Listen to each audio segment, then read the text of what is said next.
to produce before you forged logs. And when he is called out, instead of profusely apologizing, he says you yet another affidavit full of ifs and buts. Is it Arnold Ochieng Oginga, advocate of the High Court of Kenya? A learned man, to be fair, but who produced to you documents that were disowned by all the presiding officers, and documents he hasn't told you where he has found them, and which my classmate Mr. Mahat was able to show you have actually been doctored to fit into the narrative of the fiction. Or, my lord, are you going to believe Kidongo when he tells you that the undisclosed man was demonstrating to him a Form 34A for governor, even though we all know the results for governor are not streamed on the public portal? Or, my lord, are we going to believe the 4 commissioners who we all saw day and night for 6 days and 6 nights? I use the word deliberately, my lady, because we never left our TV screens. 6 days, 6 nights. We saw them announcing results that had been verified, and you were told by Mr. Mahat, indeed they announced most of them. But when the winner becomes apparent, so they suddenly turn around and tell you Mr. Chebukati is a bad man, he should be crucified. Are those the people we are going to believe, my ladies and my lords? Or are we going to believe the petitioner himself when he tells you in his petition and affidavit that the Honorable William Ruto intercepted, altered, staged, and then dumped Form 34A on the e-portal? My lady, why we thought this was the most elementary attempt at the fiction, if you do your math, what the petitioner was telling you is that the Honorable William Ruto was intercepting and changing on average 23 Forms 34A per second in the span of 8 minutes that he claims we staged, dumped, and altered over 11,000 Forms 34A. A question was asked yesterday, my lady, how do you and when do you change a Form 34A? And I will invite you to note from the structure of that form that most of the data comes pre-printed. The name of the polling station is pre-printed, the serial number. So the only things you would alter on that form are actually the things written by hand, either by the presiding officer or by the agents or the deputy presiding officer. 3 clusters of people. In the event there are 4 agents, we are talking handwritings of about 7 people. And you're being told the Honorable William Ruto had the capacity to intercept these forms, 11,000 of them in 8 minutes, and alter them. It is in the realm of fiction. And I suggest perhaps politicians should stick to politics and leave fiction to artists. Or are you going to believe, my lady, when you're told that the Honorable William Ruto had this young man with a laptop at the National Tallying Center, and that this is the laptop he was using to do these things called dumping, staging, and whatever not? I think we may have our own views about various citizens, my lady and my lords, but I am struggling to understand who is this fraudster that would walk to a laptop not in some remote place, some inaccessible place where all he has is the network, but he would go to the National Tallying Center with a laptop, and the only reason he has that laptop is to intercept results in the full glare of our TV cameras, in the full glare of all those security men and women that were in that tallying center, under the eagle eye of all the agents, it is simply spurious.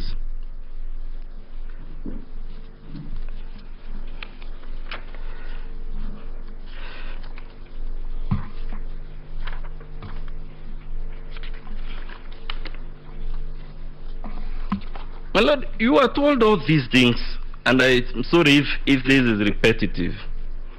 The least we would expect is you to be shown a Form 34A that was altered, and not the ones they have cooked as a work of fiction. The least we expected is for them to tell you which are the polling stations in which this interception, staging, and dumping occurred. In short, my duty, my lady and my lords, is to tell you, even if you are to look at this case with your most magnanimous and generous set of eyes, even if you are to be as benevolent as Father Christmas, the verdict you would return is that this case before you is a story full of sound and fury, but which signifies nothing. The case before you is much ado about nothing, and you must tell the petitioner, this is not the Supreme Court of the Republic of Kusadikika. It is the Supreme Court of the Republic of Kenya. It is to be expected that when you move this solemn court, you don't put us in exercises that leave other civilizations wondering why we have to waste the time of the Supreme Court, or God forbid, even the small claims court, dealing with allegations of the type before you, which cannot be believed even by the most gullible person. Let the works of fiction be left to Hale Grissom, James Adliches, James Bond. This is a solemn platform. I regret and I pity all of us that we came to deal with such a spurious matter. Thank you very much.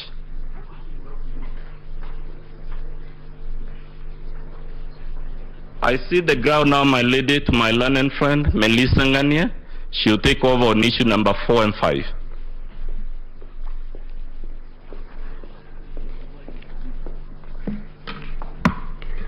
Thank you, Honorable the Chief Justice, the judges of the Supreme Court. For purposes of record, my name is Melissa Ngania. I'm going to address the court basically on issue number 4 and 5 as framed by the court. The cornerstone and the grievance of the petitioners in regards to the two issues number 4 and 5 is the question of the postponement of the gubernatorial elections, as well as the variance of votes within the elective positions. As to the mathematicals, the custodian of the numbers has demonstrated before this court this morning that there is actually no variance, and whatever variance could be explained. But more importantly, Honorable Chief Justice and the judges of the Supreme Court, what is the grievance against our clients? That is William Samoei Ruto and Honorable Rigathi Gachagua. I would pick the choice of words as pleaded by the petitioners for obvious reasons. This is an election petition, a presidential election petition that has the crust of proving its standard to the required well laid down principles in law. Now, this is what one Celestine Anyango tells us. She tells us that the grievance against my client is that a pattern throughout the country where the 9 respondents appears to benefit from a fraudulent paddling of votes in violation of the law. They are not sure of that. They've not laid a credible tangent evidence as to the paddling of that votes to the benefit of our clients in this respect, to warrant this court to annul the elections as conducted. But what is more disturbing is the position of the Kenyan voter, as laid down by my senior counsel, Fred Ngatia. That is to be found under Article 38 of the Constitution. But more importantly, we have a history as a country. We are a country that has been privileged to legislate on each and every issue that has been litigated before these courts.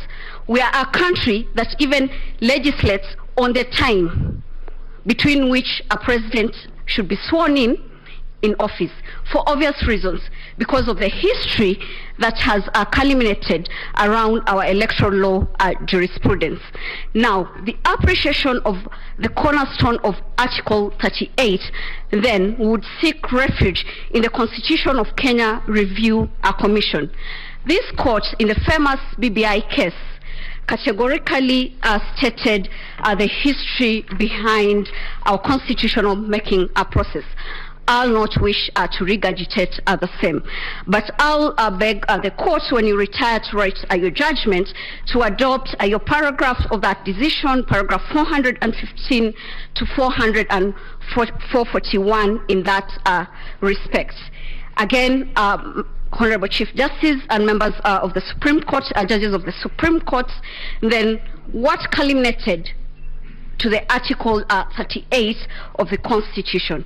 In the final review, for us to get the gist of the Kenyan voter, because all that we are trying to help this court to realize is that what was the will of the Kenyan voter as expressed in Form 34A. And the Kenyan voters said what they wanted, and that is to be found under article page 51 to 52 of that report. Now, coming to my submissions on Article 38 in that respect, their views were finally codified in our Constitution under Article 38 in that respect. For purposes of emphasis and so that we do not lose the trajectory of the Kenyan voter, this is what Article 38 Clause 3 says. Every adult citizen has the right without unreasonable restrictions. That is the underlying word. The Kenyan voter wants to vote without unreasonable restrictions, to vote by secret ballot in any election or referendum. What we've been told is that there has been the restrictions of postponement of gubernatorial elections. There have been the restrictions of what happened in Bomas. A Kenyan voter is not interested in that. They want their vote to be traced and traced with the precision that is required.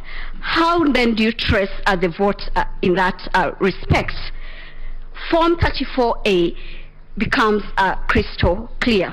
The petitioners have not challenged Form 34A in that respect, so that the votes that were cast and tabulated in that respect remain unchallenged. And where they have challenged, we have demonstrated before this court that it is unfounded, it is based on generalization, and it is based on conjecture. It cannot stand the test of what Kenyan voter would want. More importantly also, Honorable Chief Justice and members of the Supreme Court, is that how then do you establish other polling stations? Because the problem that we are having is that there are no agents who have demonstrated any problem with the voting at the polling station. Regulation 81 of the Election General Regulations provide what should happen after the voting has been conducted. That is, the valid votes to be put together, the rejected votes, unused ballots, and countervotes. They are to be preserved for an election court. Nowhere have we been told that none of that happened, or that there was a problem with whatever happened at the polling stations.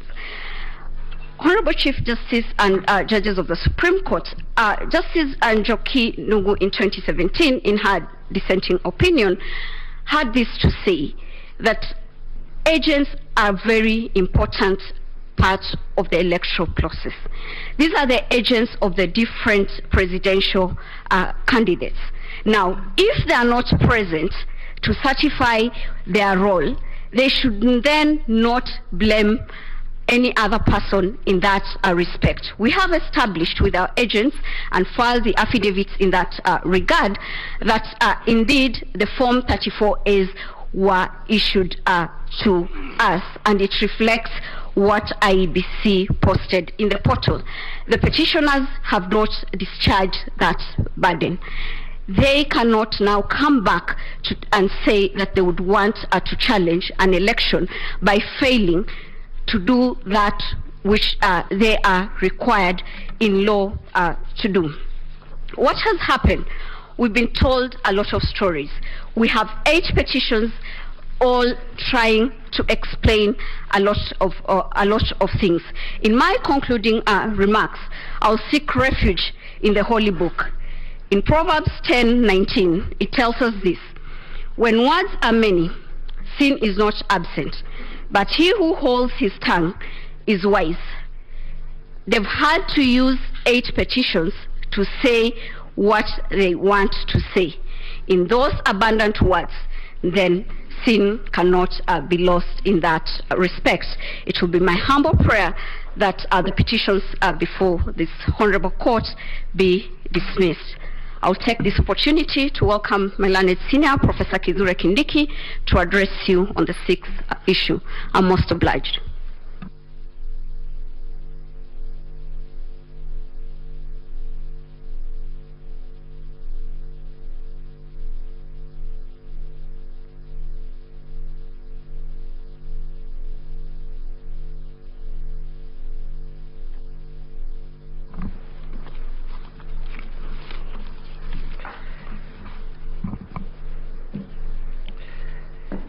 May it please you, Chief Justice, Deputy Chief Justice, judges of the Supreme Court. My name is Kithure Kindiki for the first respondent. On 15th August 2022, a mob of people, including people holding senior positions as state officers,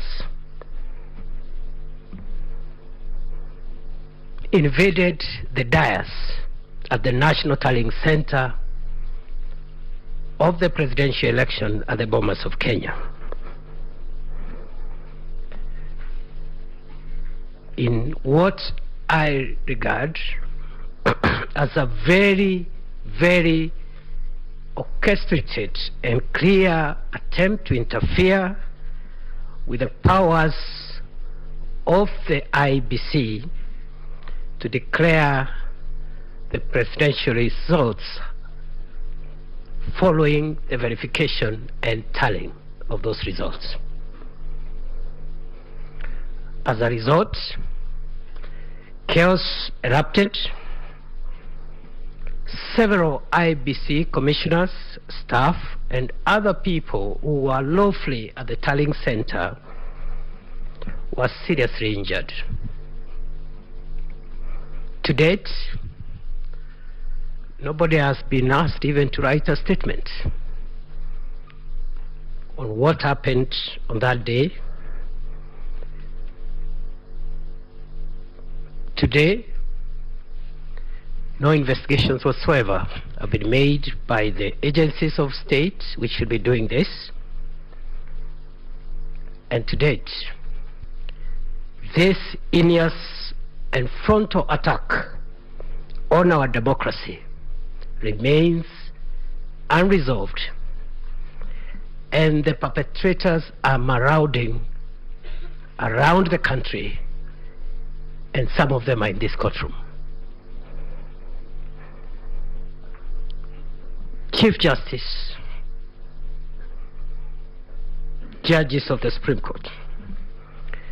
The events on that fateful day mirror what, in our respectful view, took place on January 6, 2021, when a rowdy gang of violent protesters laid siege on Capitol building in Washington, D.C., in the United States of America, following the spectacular defeat of Donald Trump as president of that country in the 2020 election.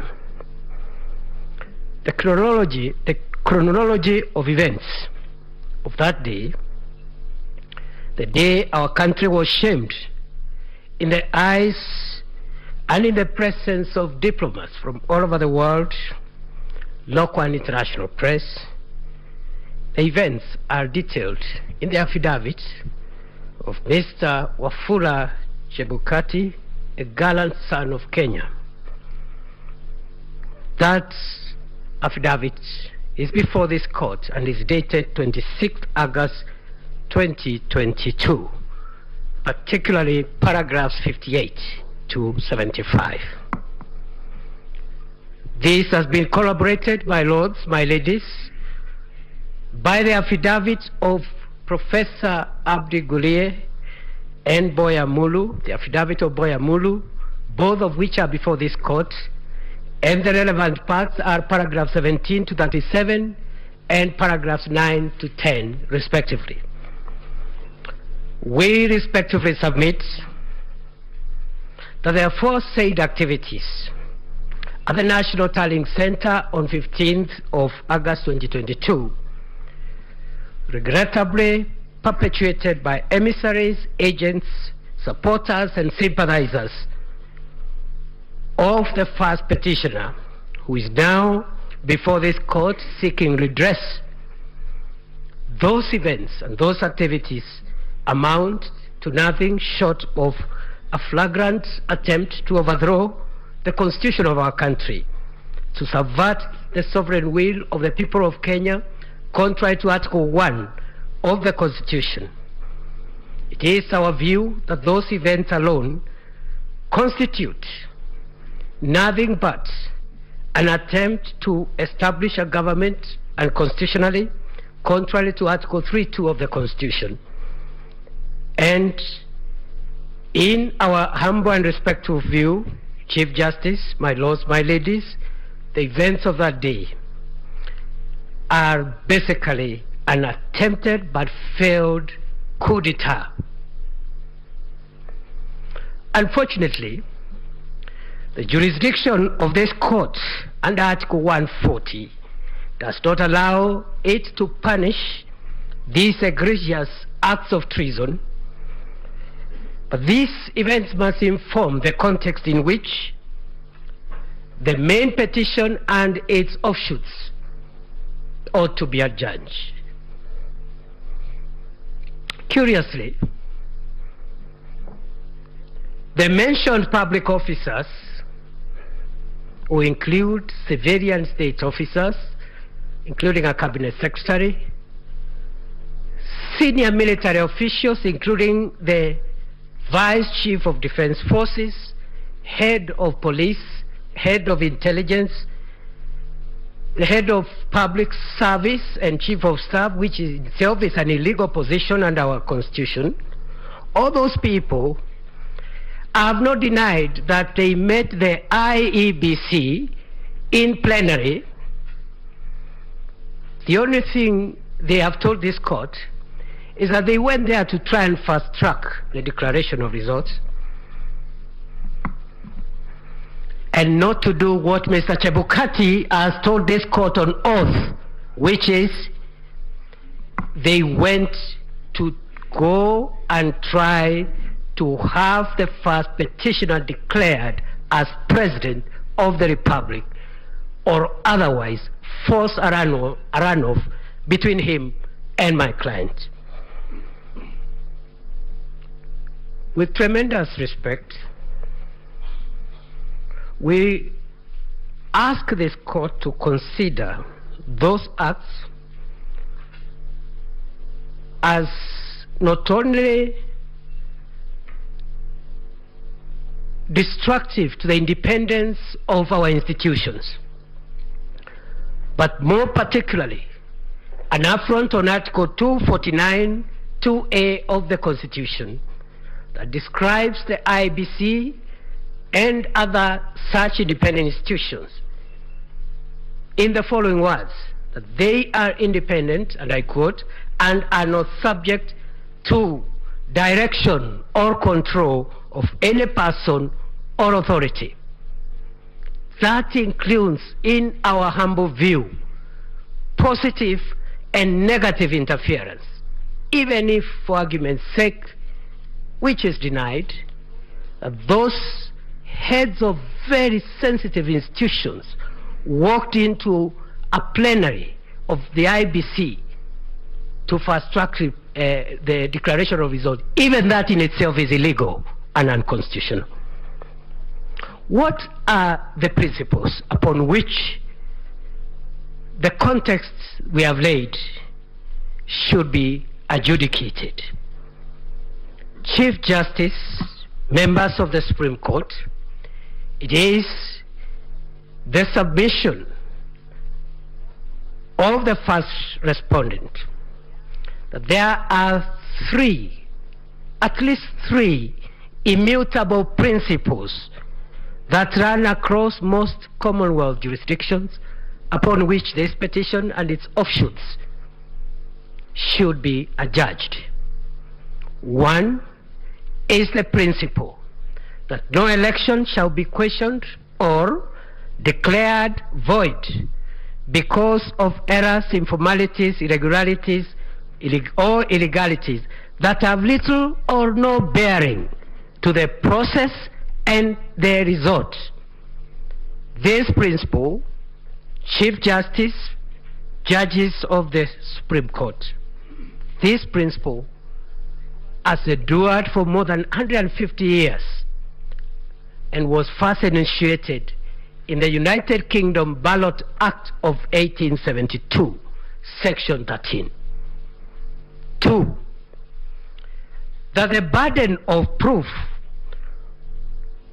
in election petitions lies on the person who seeks judicial invalidation of the election, not on the respondents. This principle has been cited in one of the authorities we have relied in and already highlighted by learned counsel's senior counsel Fred Gatia, the case of John Mahama versus the Electoral Commission of the Republic of Ghana, 2021. Principle number 3, and this is specific to Kenya and the minor Kiai decision. The polling station is the true locus for the free exercise of the voter's will, and I'm shocked to see the petitioner and the latest pseudo petitioner, because when I listened to the Attorney General, with due respect, I clearly thought that we are listening to another petition, especially on the issue of Article 138(3)(c), despite the assurances that he was not opposed to any petition, and I think he fell short of saying he's supporting the petitions. What are the specific principles in the interest of time? The first one, those are the 3 are the general principles. What are the specific principles? 1, and what I intend to demonstrate with these specific principles and the general principles is that the answer to the question on the issue number 5 is in the affirmative. That yes, the IBC carried out verification, tallying, declaration of results in compliance with 138(3)(c) and 138(10). These are the reasons. Number 1, the verification and tallying happened and was done by the chairperson, commissioners of IBC and the staff at the National Tallying Center in the presence of the candidates of the agents of the presidential candidates. And this is in the affidavit of William Ruto, paragraphs in support or in opposition of the petition, paragraphs 18 to 20, and the affidavits of Veronica Nduati, paragraphs 7 to 14. Number 2, the IBC complied because an interpretation to the effect that Article 138(3)(c)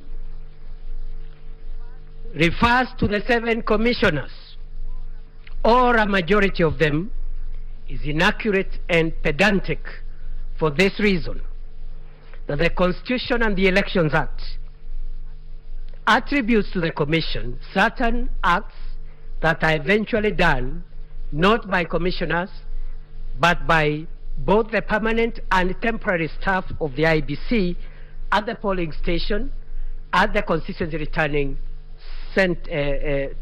the constituency tallying center and county tallying center, and I dare say even at the national tallying center.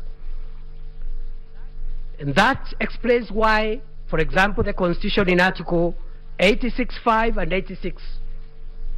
86(b) and 86(c) talks about the commission, but the work eventually is done by returning officers and in the first instance by the presiding officers. C, B, and C of Article 86 of the Constitution, which is not speaking about the National Assembly election or any other election, but the presidential election. The actions of returning officers, presiding officers, are deemed to have been done by the Commission, and that explains our argument. Number 3, an interpretation to the effect that Article 138(3)(c) refers to the 7 commissioners would lead to an absurdity in interpretation, because it is not humanly possible for the 7 men and women who are commissioners, however important they think they are, it is not humanly possible for them to tally results emanating from 46,229 polling stations across the country at the moment. Number 4, verification, tallying, and declaration was done because the right of franchise, Chief Justice, judges of the Supreme Court, this right in Article 38 of the Constitution cannot be subjected to the will, to the veto, or even to the ego of 7 men and 7 women.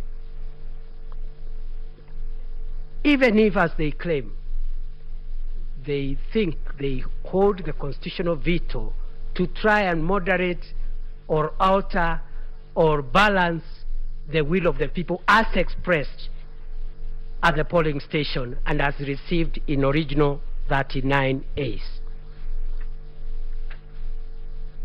Number 5,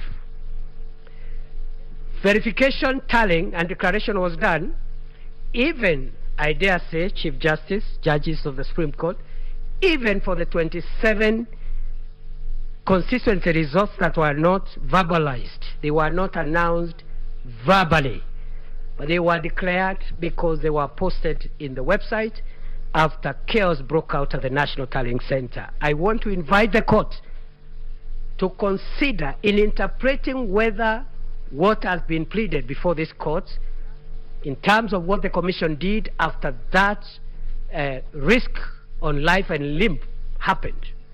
I want to plead and persuade this court to invoke, by way of analogy, 3 doctrines of law. The first one is the doctrine of frustration in the law of contract, where there are contractual obligations to be performed, but the contract is frustrated. Number 2, the doctrine of necessity in international law. And thirdly and finally, the doctrine of supervening impossibility, where there are legal obligations, but the party on whose those obligations accrue cannot perform them as a result of supervening impossibility. Chief Justice, my lords, my ladies, number 6, the IBC verified and tallied and declared all the results because none of the 46,229 from 34As have been impeached. Number 7, the IBC verified, tallied, and declared all the results because the tallying that happens at the National Tallying Center is basically clerical. And I think the commissioner should know none of them, including the chairman, has any role whatsoever that is significant other than just recording the clerical and arithmetical issues. And this is so, and this explains why, even when there are discrepancies between what was transmitted through electronic means and what comes as a physical form, the best that the chairperson, as the returning officer, can do is to note the errors in the error form, and only this court can actually interrogate and decide on the fate of those discrepancies. Number 8, verification, tallying, and declaration was done pursuant to 138.3C and 138.10 because an interpretation in the opposite direction would lead to a constitutional crisis where commissioners who think they have a role to veto and moderate the expression of the will of the people of Kenya in the vote can decide to form factions and have their own candidates, declare their own results, which they have verified in quote and tallied in quotes. Finally, Section 10, 11, and 11A of the Elections Act envisage the commission to include the secretariats and staff, and therefore verification was done according to the affidavit of William Ruto, the affidavit of Veronica Duarte. The tallying was done in the presence of agents at the National Tallying Center. With tremendous respect, I would like to conclude by submitting that this court should find that a petitioner whose agents and supporters are engaged in a kind of behavior that is now of public notoriety, and I invite the court, over and above what is pleaded, to take judicial notice of the events of that day. A petitioner whose supporters, sympathizers, and agents engages in those kind of things should not be anywhere near the hallowed ground of a Supreme Court of the Republic of Kenya, trying to seek relief, among them a relief under Section 80A, that they be declared winners of an election that they didn't win. We submit that the mob that swelled our image, the image of our nation, including the conductors of the orchestra, are now before this court shouting loudest that we must release Barabbas. This court should stop Barabbas and his mob from benefiting from their own malfeasance. We pray that all the petitions, including the submissions by the Attorney General, particularly on this issue of Article 138, those petitions be struck out with costs. I respectfully and humbly submit. And now, with the permission of the Chief Justice and the court, I yield the microphone to Senior Counsel Kirago Kimani to address the court and submit on issue number 7 and number 8. I thank you.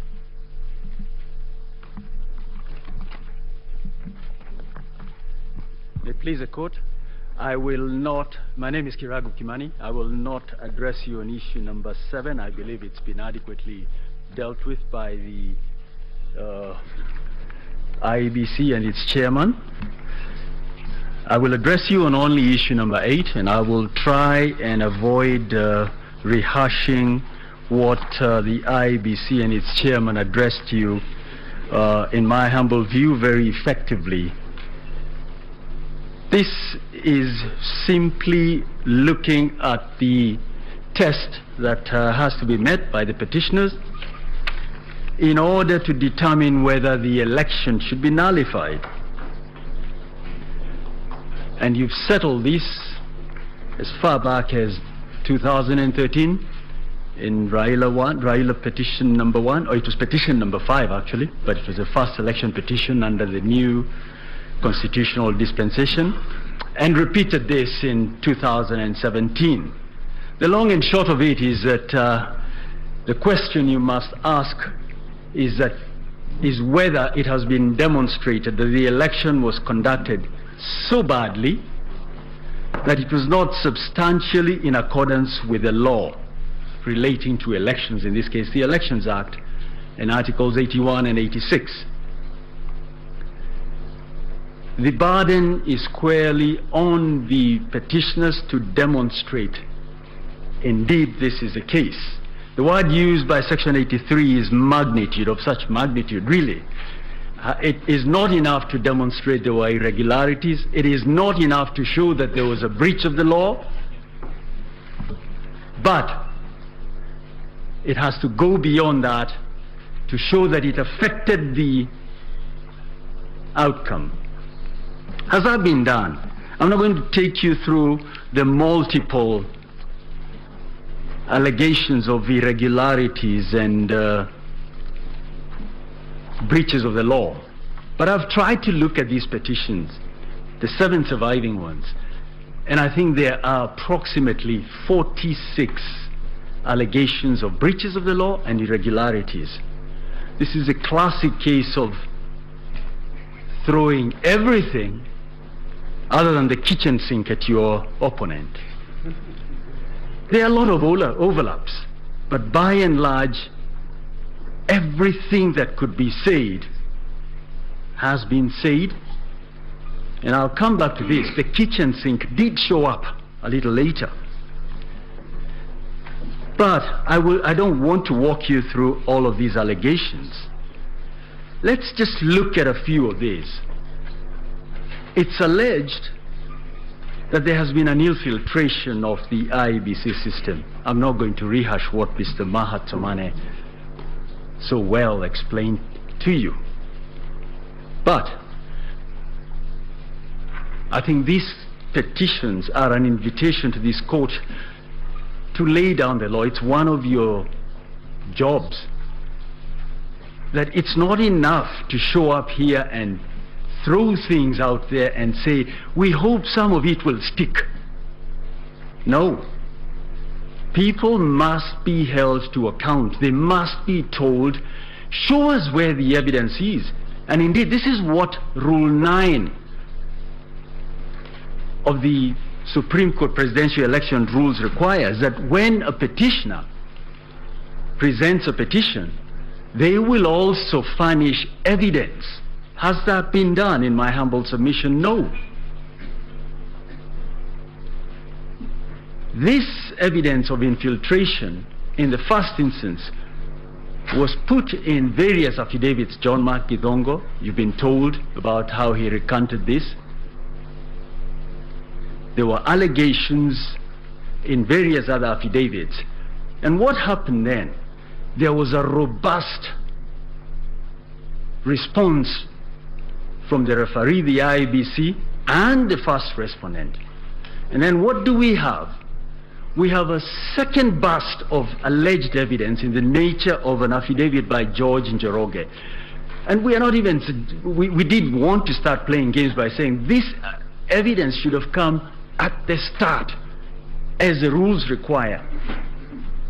So this case keeps being panel beaten as we move along. And it's not just petition number 5 where this happens. It has happened in another petition where you were addressed about 291 constituencies and not 290. I believe there was a question from a judge directed at this, because there's a short answer to that, but the question was not directed at me. But that wasn't even pleaded. So what we have is a situation where you keep being told new things as we move along. There's another allegation that the IEBC was so dysfunctional that you couldn't possibly have an election that complies with the dictates of Article 86. And we are told that this started even before. Now the question is, why wasn't a challenge made to the mandate or to this institution before the elections? An Article 140 petition is very narrow. It concerns the results and nothing more. This petition has been turned, or these petitions, by many of the petitions, has been converted into an attack on the on the chairman or the chairperson of the IEBC. It's not the function of the court to look at the conduct of the chairperson with a view to taking action. You are addressed in great detail as to why or how he has affected the last 2-3 elections. So what were we waiting for when Article 251 tells us what to do? The Leadership and the Integrity Act tells us what to do. Let me very quickly, without going into any more of these 46 alleged irregularities and breaches of the law, just try and illustrate just how bad these petitions are, or how lacking in substance they are. And I will, Mr. Mahatsomane, my land friend Mr. Mahatsomane has spoken to this, but I want to illustrate by showing you just a little bit about what was contained in the affidavit of Arnold Odinga, Ochieng Odinga. And if I could just, if it could be put up, I want us to look at what has been presented before this court. And it's quite easy to come to this court and say, listen, somewhere between the people expressing their will and the declaration of the results, there's been some tampering. Let's look at what they say. Paragraphs 81 to 91 of the affidavit of Arnold Ochieng Odinga says that there was willful, deliberate and criminal tampering of certain results, and they've identified 41 forms. What I suspect they did not expect to happen is that the IEBC would respond to just about each and every one of these forms. Let's look at just one sample. And before we do that, what are we trying to achieve? We'll look at Form 34A from the IEBC portal. We will that the election was not conducted in accordance with the Constitution. They were on board with every other commissioner. They spoke with one voice until about 3 p.m. on the 15th of August. Then they had their Damascus moment and made it to Serena. They changed their position. If you look at the affidavit of Samuel Gidai, look at the clips of the 4 commissioners announcing the results. But you were told here yesterday they were being given pieces of paper to read out numbers. Is this believable? But we were told by another speaker, another advocate, that these men and women were vetted by the National Assembly. They are therefore very serious citizens who correctly undertake a very important function, the running of elections. But they say they did not participate in this. In determining who to believe, look at the context. Look at the whole series of events from when the nomination took place, when the ballot papers were printed, including the supervision that they undertook, and determine whether these 4 commissioners are to be believed. Mr. Njenga, for I think the 7th respondent, argues they are here not to support either side, but to discharge their duty under the Constitution. But they did file a response. They started off by filing affidavits to set out the evidence. There's no property in a witness. They didn't stop there. On the 26th of August, they decided, we will appoint another lawyer on behalf of the IEBC who is in effect going to admit the alleged infringements. This is where you apply the duck test. If it looks like a duck, if it swims like a duck, if it quacks like a duck, it must be a duck. They are saying we are here to show you we are independent. Are they? With respect, their conduct demonstrates otherwise. In a word, it is my humble submission that the petitioners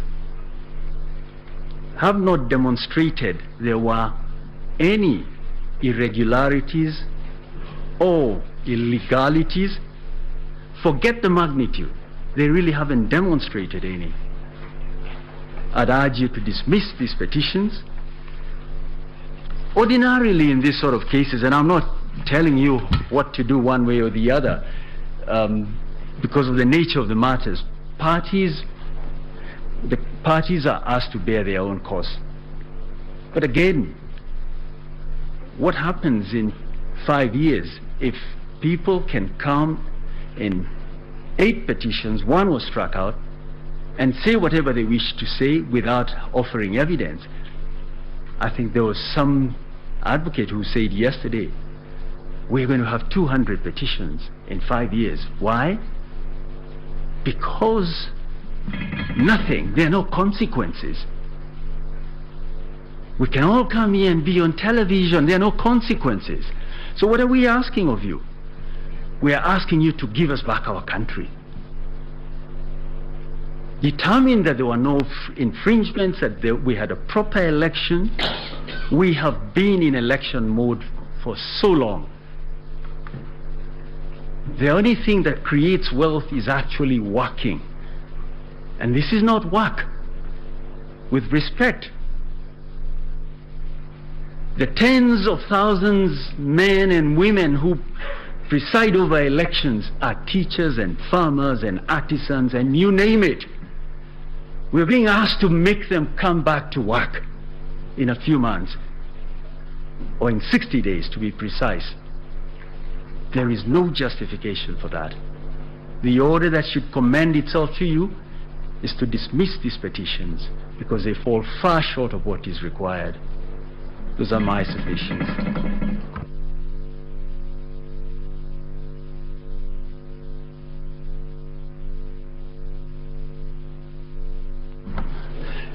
Mr. Kioko Kilukumi will now address you on the 9th issue.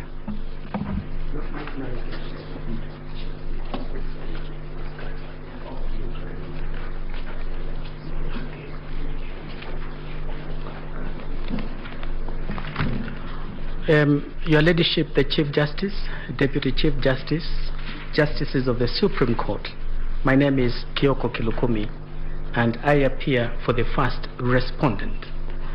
Our team leader has asked me to deal with the issue raised by Mr. George Oraro, Senior Counsel, in regard to the affidavits filed by Joseph Kinyua and Kennedy Kiara. This court did direct that the first respondent is at liberty to come and place the facts he has before this court, not through affidavits, but we've been given the permission to place the facts because time was running and the court directed we have that time. The first respondent wishes to place it on record that under Article 240 of the Kenya Constitution, there is established a National Security Council, and he is, by virtue of being the substantive deputy president, is entitled to sit in that council. He says in the last 5 years, the council has not sat and discussed anything to do with elections. He further says that matters of election are vested in an independent body, and that independent body is the IEBC. That is the body that has the constitutional mandate to deal with elections. He further says, during that period of 5 years, the Council has not asked the National Security Advisory Committee to deal with IEBC on any matter relating to elections.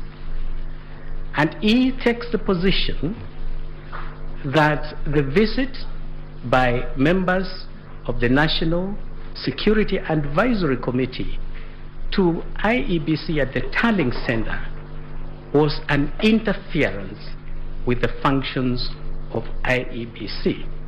And it was calculated, given the membership who was sent there, it was designed and calculated to intimidate the chair of the IEBC and to seek to influence the outcome of the election. We ask the court to note that these affidavits were provoked by what Mr. Chebukati said in his affidavit sworn on the 26th of August 2022. From paragraphs 55 to paragraph 75, he has given a subheading and he calls it an attempt to subvert the will of the people. And we invite the court to consider those paragraphs and to see which party is telling you the truth. We wish to refer you specifically to paragraph 66 in that affidavit, and it is an important averment, an important deposition in that affidavit. He says, Mr. Chebukati, when he was at the National Tallying Center, members of the National Security Advisory Committee visited him, and he sat with them after 2 p.m. It is important to contextualize the time. We are talking of the 15th of August, Bomas of Kenya. There is a meeting, and this meeting is attended by all the commissioners. All the 7 commissioners are there. The fact of that meeting is not disputed, or the affidavits filed regarding that matter make critical admissions. The first admission is that indeed Joseph Kinyua telephoned Chebukati and told him, I'm sending my members to you. That's an admission. The second admission is that all the commissioners, and these are the affidavits from Mr. Joseph Kinyua and Mr. Kenneth Kiara, all the commissioners were present. It is past 2 p.m. He doesn't say how long this meeting took. The country had been put on notice.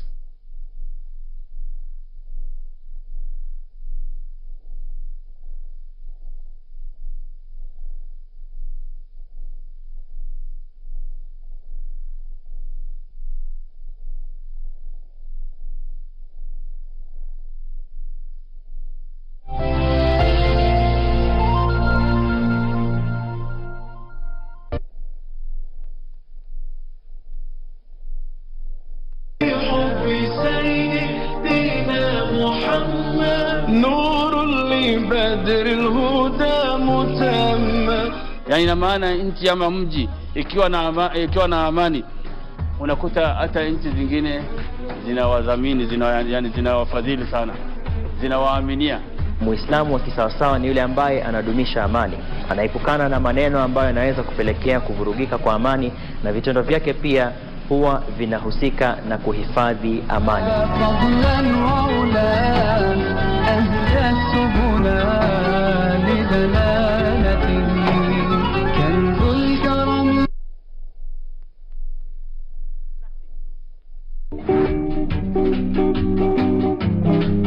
Unaangalia mimi mtu kununua second hand?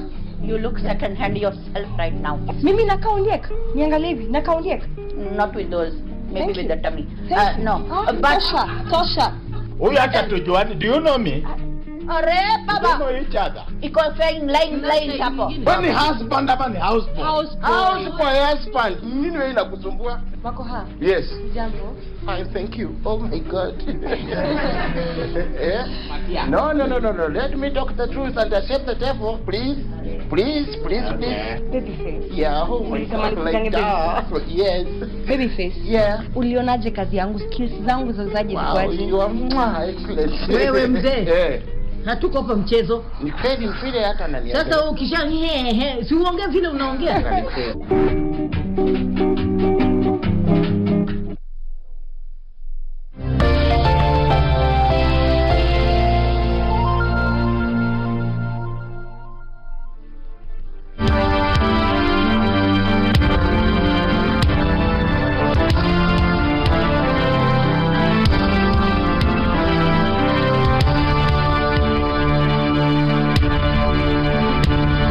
To discuss matters of security when in less than 1 hour, 2 hours, the electoral commissioners are being assaulted, and this is being broadcast live. Assaulted, a cognizable offense.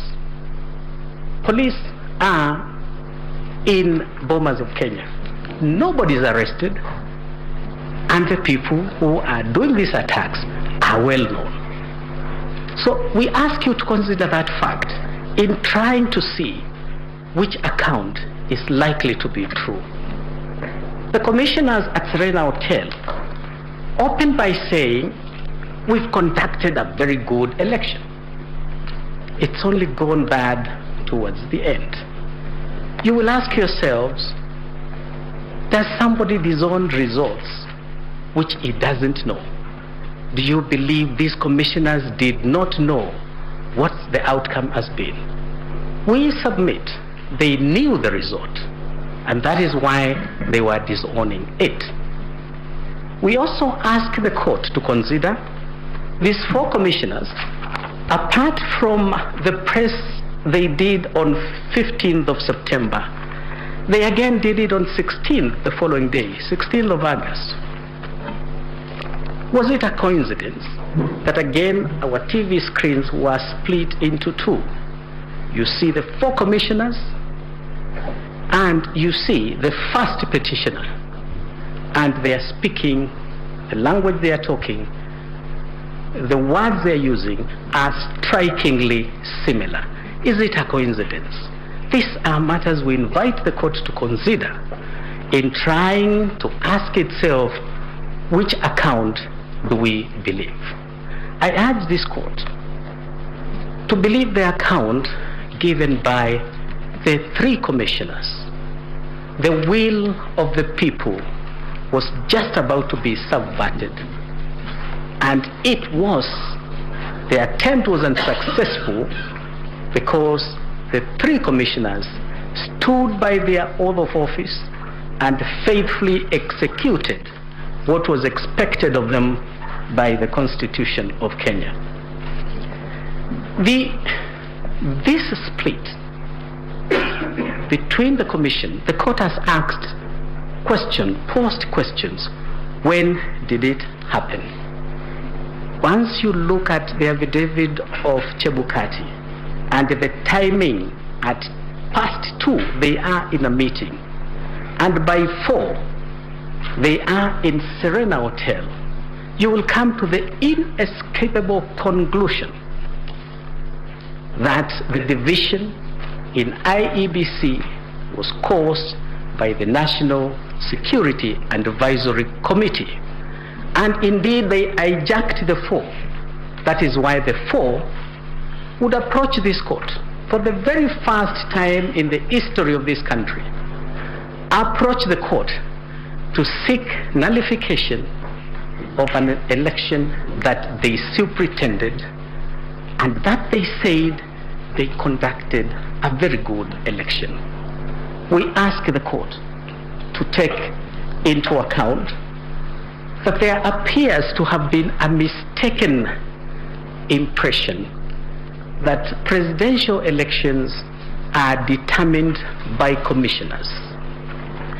Anybody who wants to become the president of Kenya must have in his corner the Kenyan electorate.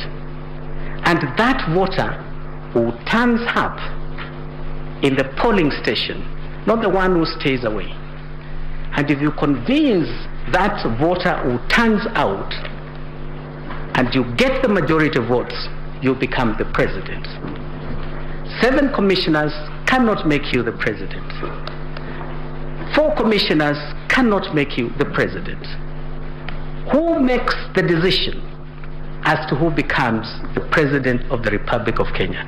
It is our humble submission. It is not the commission. It is not any of the commissioners. It is the electorate. It is the people of Kenya. And therefore, this narrative that we are the majority, we needed to sit down and make a decision, that decision as to who becomes the president of Kenya does not lie with the commission. Theirs is to midwife the process, and that is all they can do. We wish to submit that the first respondent won these elections fair and square. You've had the submissions and the evidence that has been presented by the midwife, IEBC, and they have made it absolutely clear that this election was conducted in accordance with the Constitution. It was computed in accordance with the Constitution, and they have a very clear winner as to who obtained the highest number of votes and made all the requirements required by Article 138(4). For that reason, we ask this court to consider that this petition is the consolidated petition are founded, they are all anchored on fiction.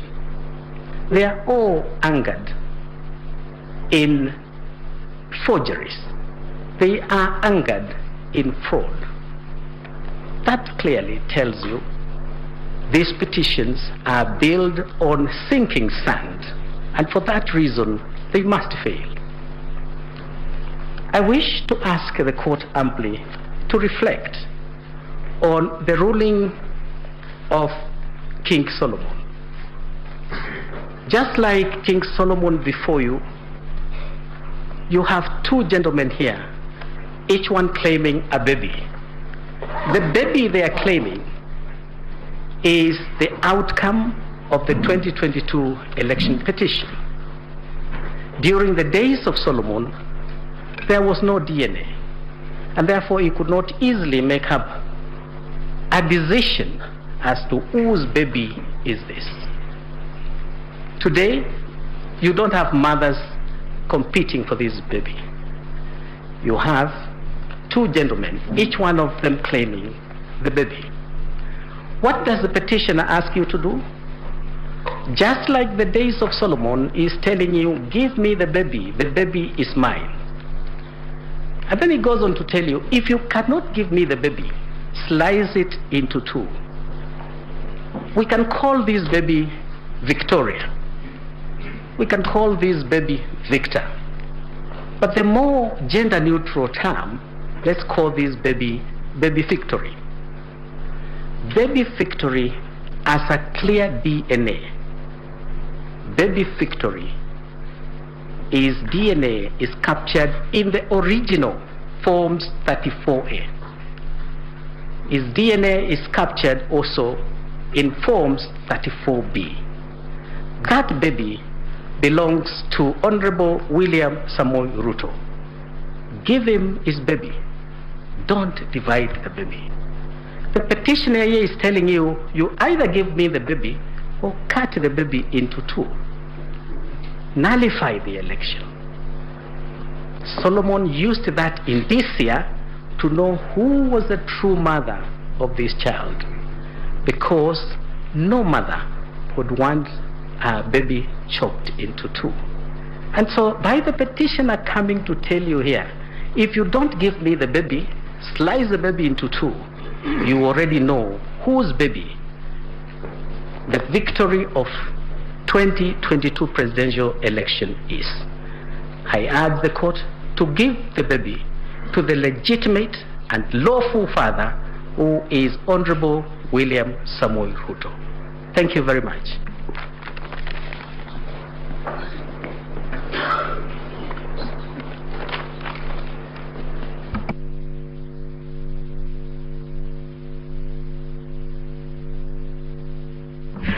I'm sorry, Your Ladyship, the Chief Justice, Justices of the Supreme Court, I wanted to yield the floor to my senior friend, Gatia, Senior Counsel. Thank you.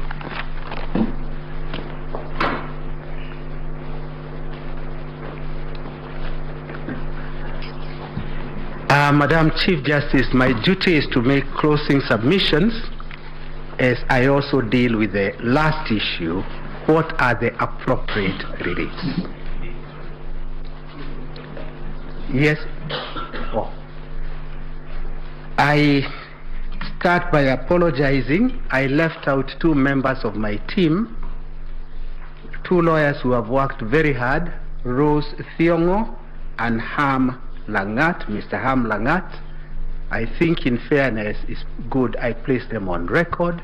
They have done a sterling performance, and this is part of the mentorship we should do.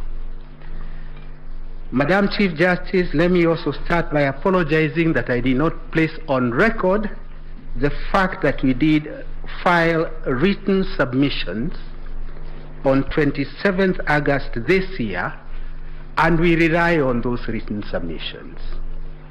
We took lots of time to actually develop almost a treatise on the origin of Election Act.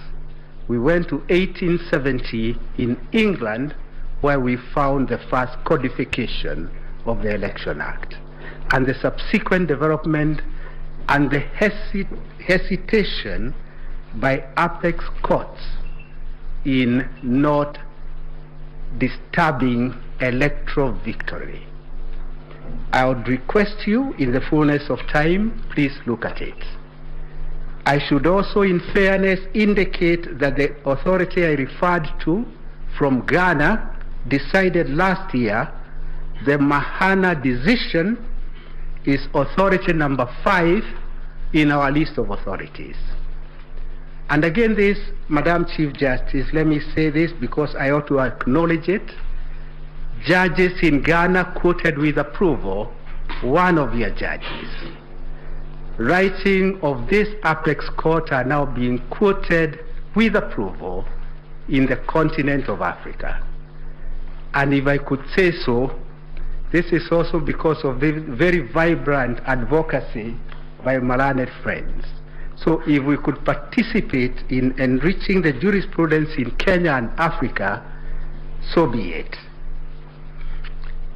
I now go to a very brief response overview. You have a petition before you by Julia, I think is now number 7, the one about special group of people, 500,000, who allegedly were denied the right to vote. And this is what we call not now fiction, but theory, pleading or drafting a petition on the basis of abstract principles. The so-called 500 people, not a single one of them have filed an affidavit to say because they were working for IEBC or were working in any hospital, they were deprived an opportunity to vote. In other words, this court must also try to establish some rules of engagement. Are we going to be holding this country at ransom as we process these petitions, which are, to say in very modest terms, very frivolous? One comes and says 500 people are denied an opportunity to vote, and then he gets away with it. Julia is a very good example of what states in America have now resolved to do. They do punish a pleader who files a pleading with the full knowledge that what is being pleaded is incorrect. I go to another area of so-called suppression of votes. This is another constant denominator, that the suppression of vote, because one level of votes was not held. And the question is, where is the empirical evidence that because there is no voting for a senator, then the turnout for votes for the presidency are suppressed, and suppressed in relation to only one candidate, not both candidates.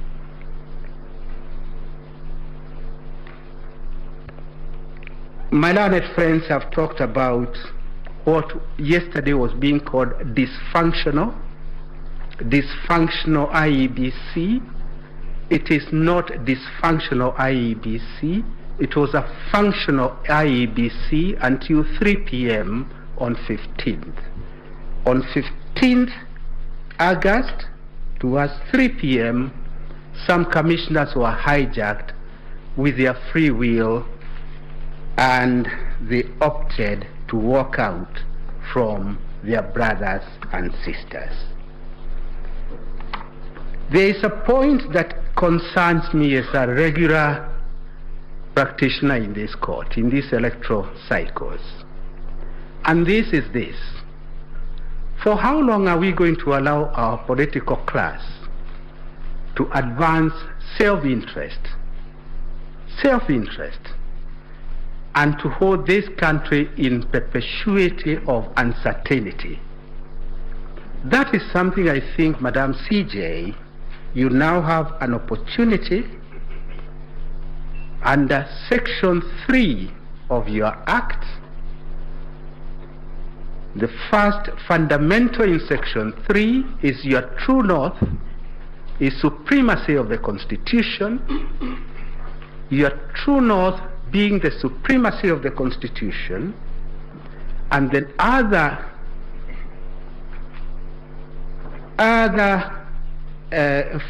factor to consider is that this court is required to help us develop even a political path for this country.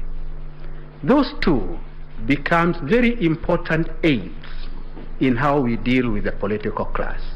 I'll come to that towards the end. But it is something of concern, because unless it is captured early, I do not see great hope in the way we are proceeding. Madam CJ, first and second respondents are very ordinary Kenyans, very ordinary, humble origin, and this is a country I always have thought is a country of hope and opportunity. Hope and opportunity for each and every Kenyan. A child from humble origin ought to aspire one day to be a Chief Justice of this country. A child of very humble origin ought to aspire to be a top surgeon in this country. I say all this because, in all fairness, unless we show hope and opportunity to all, then we'll be missing an important aspect of our growth. There were questions that were posed to my learned friends. Since I won't have another opportunity, allow me just a few minutes to deal with a few of them. I'll start with the first question about rejected votes. It was posed by one of the judges. Rejected votes is a point we litigated in Raila 1, that is 2013, not as a side issue, but it was the subject of a petition. In 2013, there was a petition dealing with nothing but rejected votes. Rejected votes, Madam CJ, can be the third candidate. It's very easy for rejected votes to be the third candidate. And in 2013 at Bomas, where I had the pleasure and privilege of being the chief agent for the candidate, it became quite obvious that rejected candidates would be the third candidate in that contest. And if they were to be factored, then the whole purpose of rejected votes is to bring down the victory of the candidate who would otherwise have won. So it is a point we litigated at length. Some of my learned friends, my seniors, we litigated at length, and this court held and found that what is to be considered are the valid votes cast. So in my submission, that is a point that has been dealt with. It was again repeated by the court in Ghana. Last year, they rejected the notion of considering rejected votes in the final tally. As a matter of fact, now that I remember, I'm getting a little older, I was clearer then in 2013, it is a misconception to call them rejected votes. It is actually rejected ballot, because a vote is that which is valid, which expresses a choice. So those so-called rejected votes are actually rejected ballot, rejected ballot papers. The same holds true for spoiled ballots, and the same holds true for stray ballots. As fate would have it, you will not even know about the stray ballots at the point that the tallying is going on.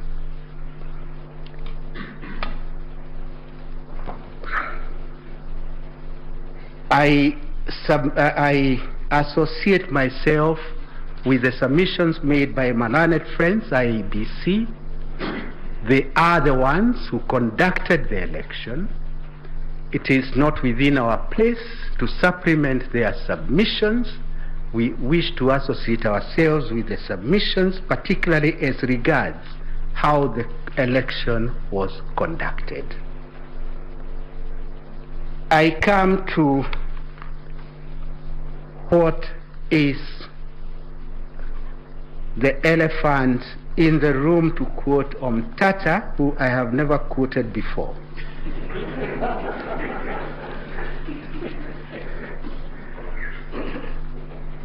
What is the way forward? On the one hand, you are being requested by many of my learned friends, actually all of them in unison. It's the first time I have seen so many lawyers making the same request: nullification of the election. Almost reminds me of the trial of Christ. Crucify him, nullify the election. After nullification of the election, no solution is provided. But all they request is nullify the election. As you consider the rival position, I will request you to consider the following. In the event you nullify the election, you will effectively be rejecting the substantive truth that the majority of voters in this country express their free choice.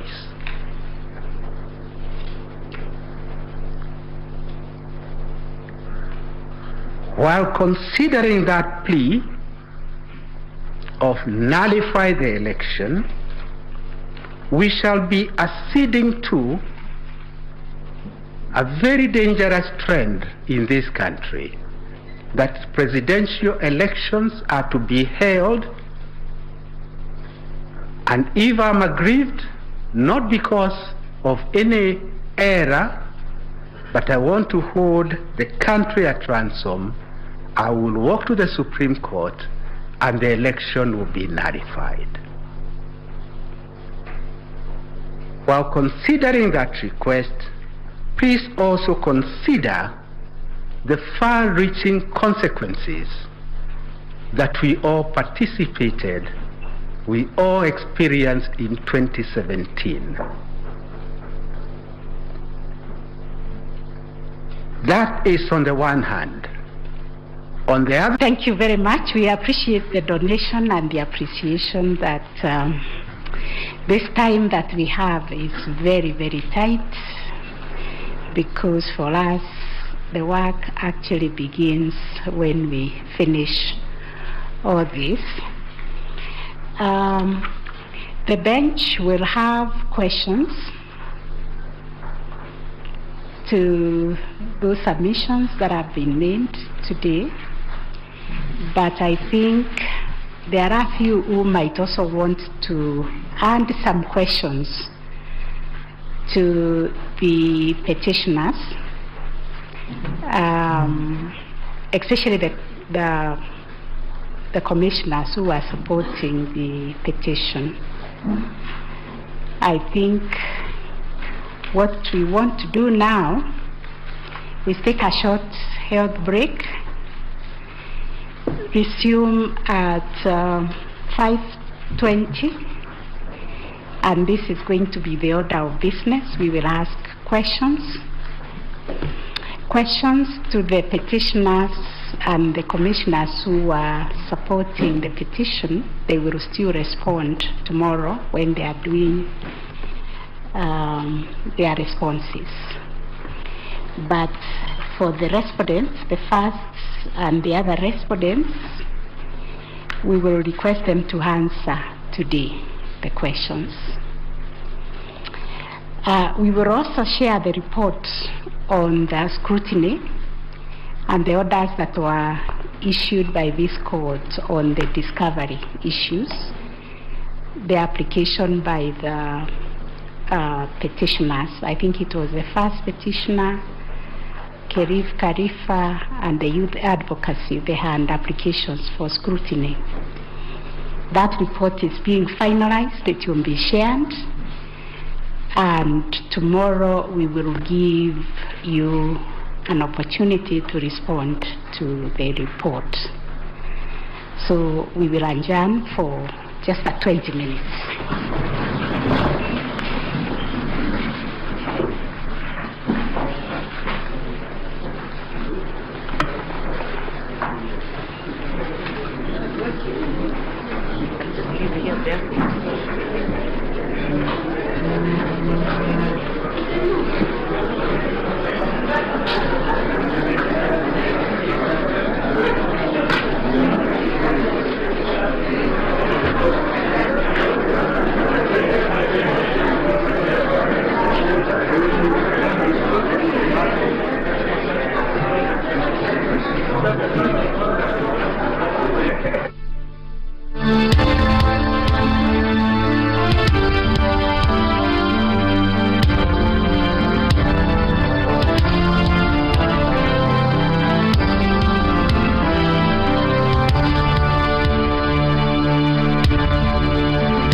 Decided to marry her.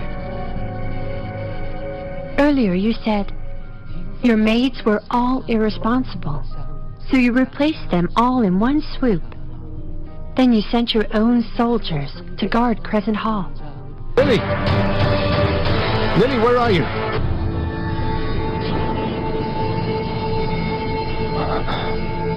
I can't remain here. Don't search for me. Suzanne told me if I jumped into it, I'd go back to where I belonged.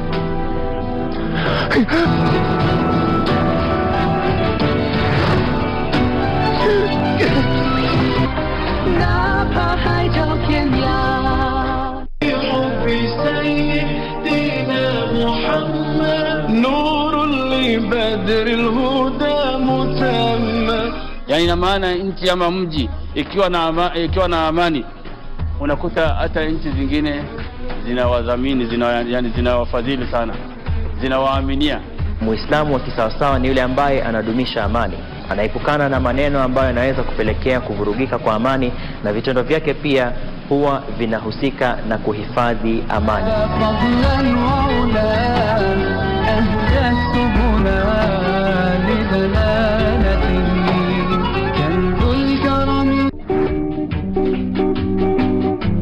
Ukiniangalia mimi ni mtu kununua second hand. You look second hand yourself right now. Mimi nakaondieka. Niangalie hivi, nakaondieka. Not with those, maybe with the tummy. No, but Tosha.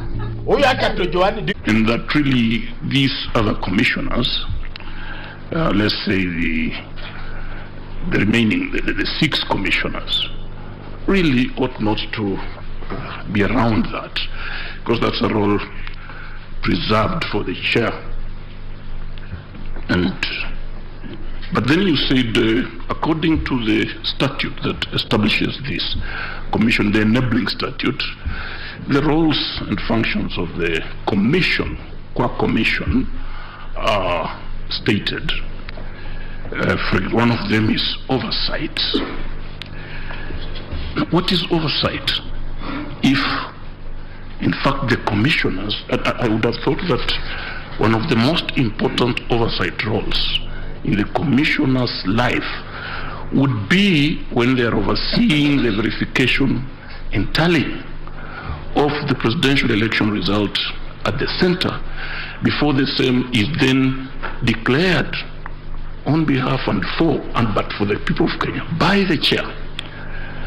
So what is oversight? I ask this because we were informed yesterday, and I think you were here, that instead of perhaps playing this role, some of them were allocated welfare scenarios, protocol, and media. But what is oversight? What would they be oversighting over? That's the question. In other words, at what point in this corporate entity scenario does the chair then disengage from the other commissioners? Be they 2 or be they 5 or 6? When do you say this is chair qua chair and this is chair as part of the commission? Because we need to understand that we've been asked to provide clarity. Then let's go to Mahat. Mahat, there is this story about this Venezuelan, and one of the issues is whether the technology system employed or deployed was penetrated. And you did tell us, again, quite robustly, that there was no such penetration or infiltration or intrusion, whichever. But you did also concede that this Venezuelan, whatever his name is, had access to the server. But your answer was that the contract between the IBC and Smartmatic was to supply and maintenance. So if I understood you correctly, this Venezuelan was accessing the server as part of the maintenance. What is this maintenance? What does it entail? What was he doing there? Say he was released and locked out just before the election. So what was he maintaining in that system? Maybe you just want to tell us what maintenance entails as part of that contract agreement. Then back to the question of percentages again, in terms of the turnout. I think I asked this question, I asked Mr. Orengo, but now that you may not have another, you may also want to address it. In the arguments that have been presented before us, Mr. Chebukati, the chair, first mentioned a 65.4% turnout. And then he did indicate that that was bound to change as results kept streaming in, especially if you took into consideration the number of those who had voted manually and the numbers that are yet to come in from the elders. Now, it is the petitioner's argument that if there was to be any change at all, then that percentage would have to increase rather than decrease. So I don't know, and how relevant, again, is this turnout to the determination of whether a candidate gathered 50% plus one vote. And then, you see, we have been asked by Mr. Ngatia, who do you believe among these two protagonists? Who do you believe? This question has been put to us, and believe you me, we will have to deal with it. Who do we believe? Now, the question of the National Security Advisory Council. This, I think, Mr. Oraro, this could be of interest to you. On the one hand, you are telling us that this personnel visited the premises at the Bomas to express their concern, because, of course, being an advisory council, they must have arrived at a conclusion that unless results were released, then there was bound to be chaos.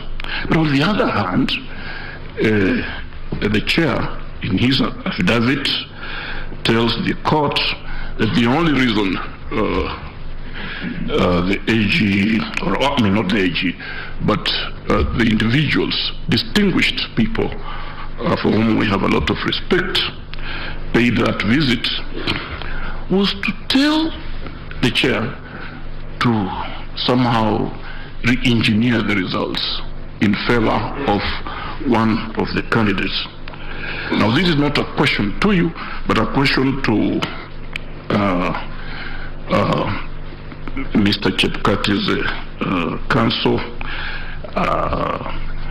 Professor, you may want to or even Mr. Karori, are we to assume that by the time Mr. Kinyo placed this call, if the intention was to influence the declaration of the results, to change it, to re-engineer it, are we to assume that by the time that call was placed, and by the time this gentleman paid this visit, they already knew the results? Because there's no way they would have been on that mission if they had not known the results. So are we to assume that in fact, if this be their mission, are we to assume that they already knew the results? Okay. Then finally, Mr. Kilokumi, you know, you cited King Solomon, and this court treats Holy Scriptures very seriously. You came up with, you say there is victory, because in King Solomon's story, the protagonists were distinguished mothers, but here you called them two gentlemen. But I also remember that one of the mothers who turned out, or the mother claimants, who according to Solomonic wisdom could not have been the mother, is the one who was saying, cut the baby. But the other one, I remember, said, no, let her take the baby, because what she was interested in is to preserve the baby. Would you be willing to advise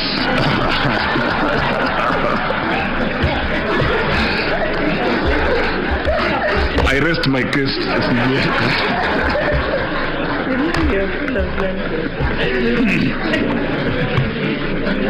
Okay. Thank you, Honorable CJ and President of the Court. I just have one inquiry, one question for the respondents, and it may go to, actually it may be answered by either the counsel, Senior Counsel Gidu Mugai and his team for the first and second respondents, or it could also be taken up at the same time by counsel for the 9th respondent. That is the team of the team of Senior Counsel Fred Ngatia. It's my understanding that one of the submissions and cases in response by the first and second respondents on the one hand, and the 9th respondent, that is the President-elect, are placing the blame on the events of the 9th at the Tallying Center, Bomas of Kenya. That the two groups of parties are placing the blame on the first and second petitioners' agents and sympathizers and supporters during the tallying and verification. Of course, we have images. Many of us were not there. At least the bench was not there. But we have images which we saw on TV. We cannot say anything about what exactly happened. But we just know there was commotion, and people are throwing chairs and even perhaps attempts to harm each other. But we cannot say anything about it ourselves as a bench. Neither were those matters before us in these proceedings. No evidence or allegations, affidavits. We have seen the affidavits, seen the submissions, but no actually determination or delving into any evidence. So, and yet there is a request, a suggestion that we should attribute and apportion blame among we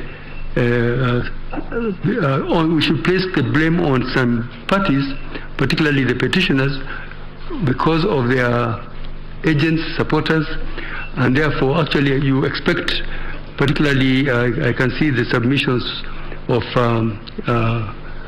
the 9th respondents, and even I saw the affidavit of Professor Gulie, where he actually says he expects action to be taken to investigate those criminal election offenses.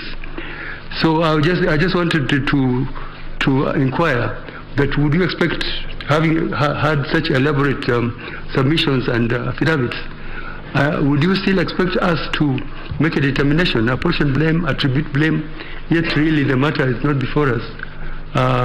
Neither are we witnesses, neither were we at the Bomas, neither were these matters had on merit before us.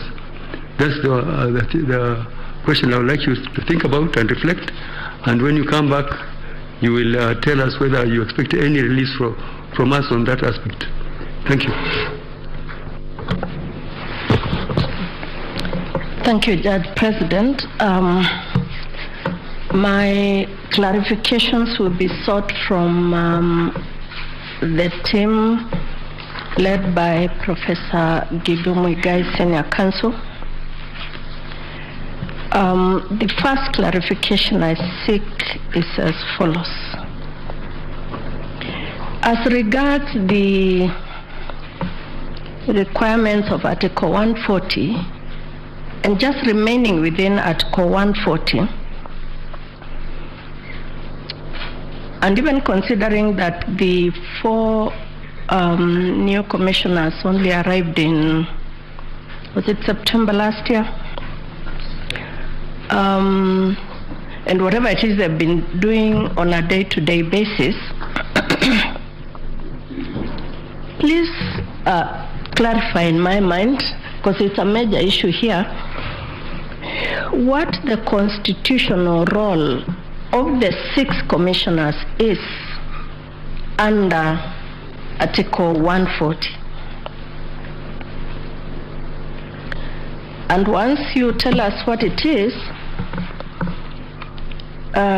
just position their role against that of the staff of the Secretariat and of the Chair.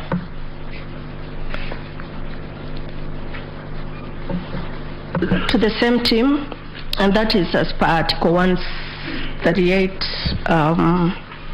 3C. To the same team, of course, numbers are critical. They are, for me they are. Because that is a mandate of 138 for A and B, the threshold, the 50% plus 1. And numbers are important for as long as they are not negated by any other process. And numbers would point to a good election, a good result, if they are not affected by anything else. And if Article 138 for A and B are not enough, deriving from them, this court in 2017 told us that although numbers were very, very important, other things could affect the numbers. Now here is my concern.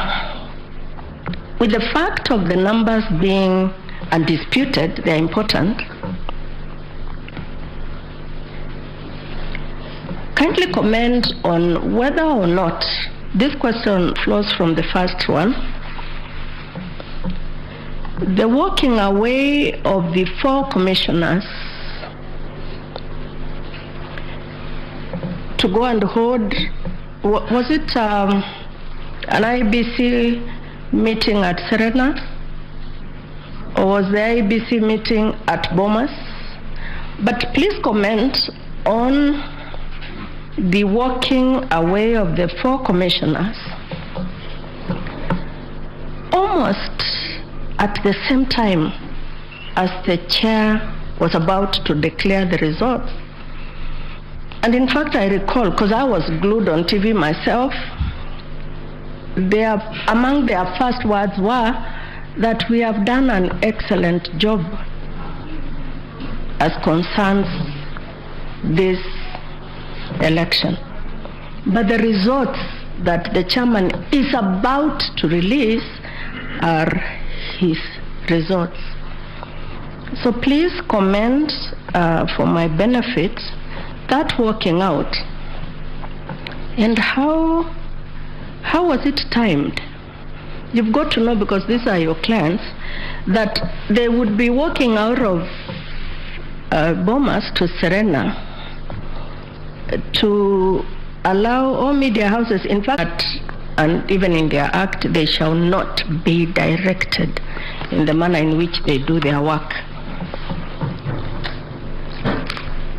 But I want you to clarify in my mind, because it's now an issue here, when it comes to writing the judgment, what do you want me to write?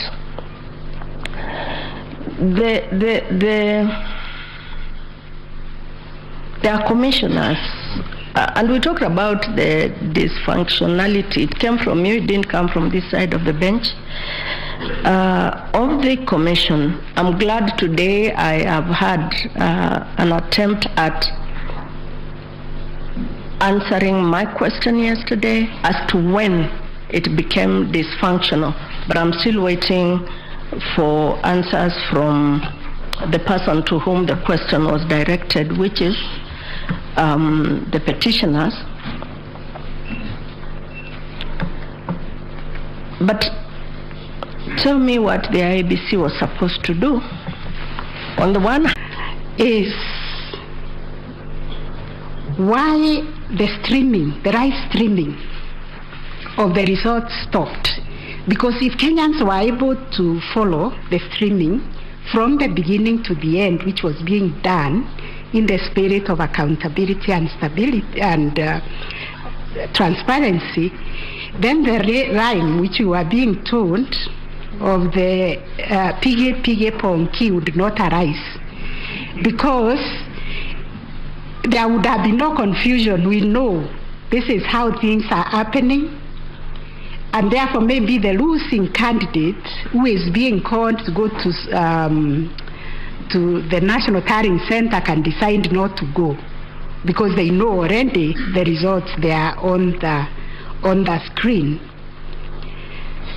So I would also like a clarification. The question has been asked, and it was demonstrated very ably by Mr. Mahat. I would really like to follow his presentation because he did it with the passion. Mr. Kirago Kimani also did it, but I think I want you, Mr. Mahat, to, just demonstrate how the forms 34A that were attached to the affidavits of the respondents were photoshopped. I think I liked your language of photoshopping, and I could follow it, but I want to understand exactly how they were photoshopped. I think that is what I would like to ask. Thank you. Oh, one more. Thank you, CJ. Sorry, I don't know whether it has been up, but time without number, the issue of the 27 constituencies whose results, it is said, had not been included in the final tally before the announcement was made, keeps coming up. We have been told that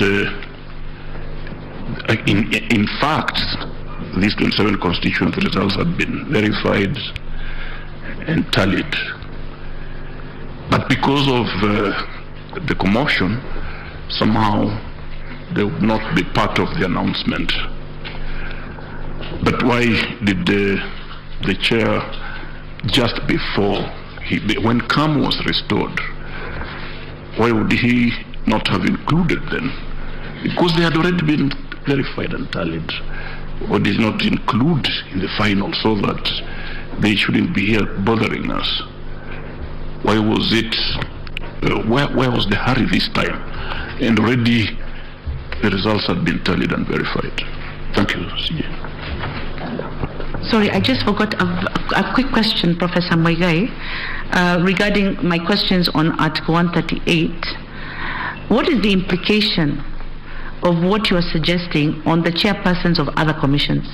And I say chairperson, I noticed today everyone's talking about chairman. The correct term is chairperson.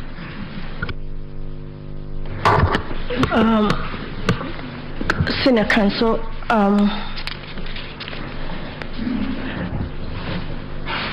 I think myself that, and if I'm wrong, please correct me, that the most important day for a commissioner of the IEBC has got to be that time that they are doing the presidential election, and I think there is a reason why their term is 6 years, because our elections are every 5 years. So that, I think it's likely that in the 6 years, or whatever time one gets in, a commissioner would have to conduct an election, a general election. Let's not just say presidential, but a general election. Therefore, what is the role of the commissioner, the 7 commissioners? Back to my question number 1, and strictly under Article 140 for me, and 138 3C. Thank you.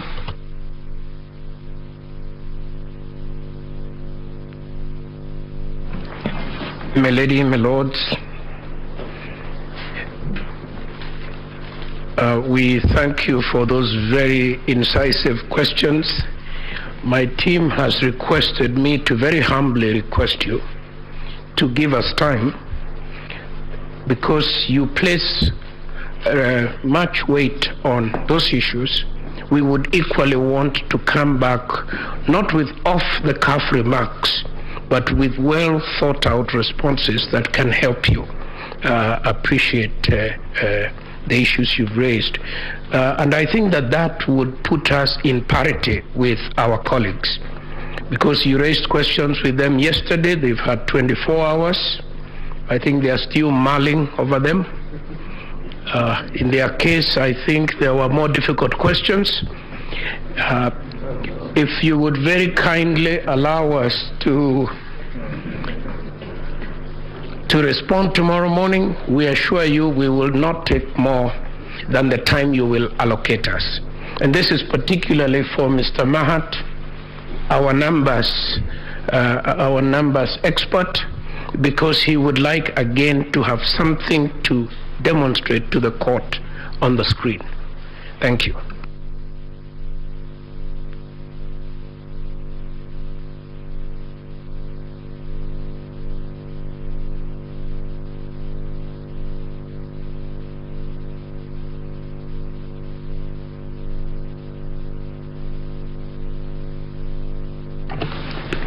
Yes, we are consulting because we did not want to give you a second bite of the cherry. You know you have no right to reply as respondents. But we have asked these questions on the tailhead. The hour is also late, but you know we are operating under very, very strict timelines because of the extraordinary circumstances of this matter. We have agreed to allow you to respond in the morning, considering that if you put your minds together, you'll be faster in the response than if we do it now. So we will give you 15 minutes tomorrow morning to respond, fasting tomorrow morning, to respond to those questions. Milady, we don't want to sound ungrateful. We welcome the change you have made and thank the court, but we would request 30 minutes. And we will try our best, although you've asked these questions of many of us, we will try to have at the very most 2 people speak to it. 1 person to the law and 1 person to the numbers. Thank you very much. Thank you very much.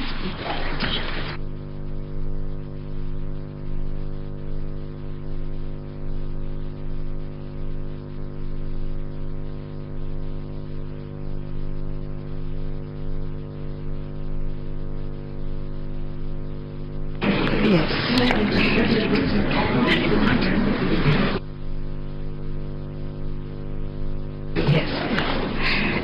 Thank you very much. I think that brings us to the end of today's proceedings. We will share in the course of this evening the reports from the discovery or the scrutiny that went on.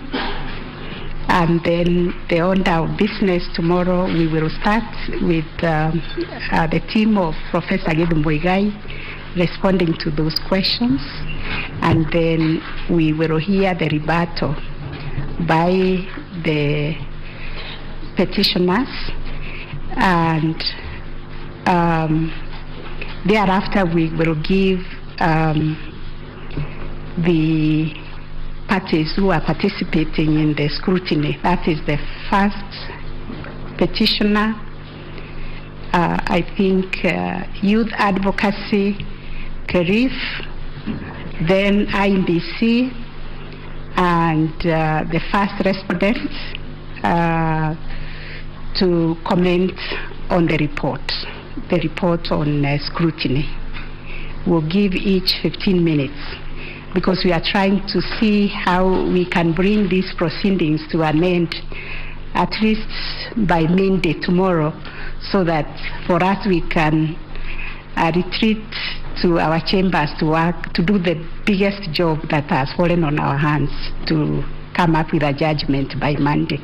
So we will continue to ask you to bear with us and be very kind to us. Thank you very much. Have a very nice evening.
Ili kupata skiza tune hii ya joking kwa simu yako, bonyeza *811 *758#. Good morning, class. Good morning, Mr. Now I want to write a composition using the word jogging. Please give us spelling for the word jogging.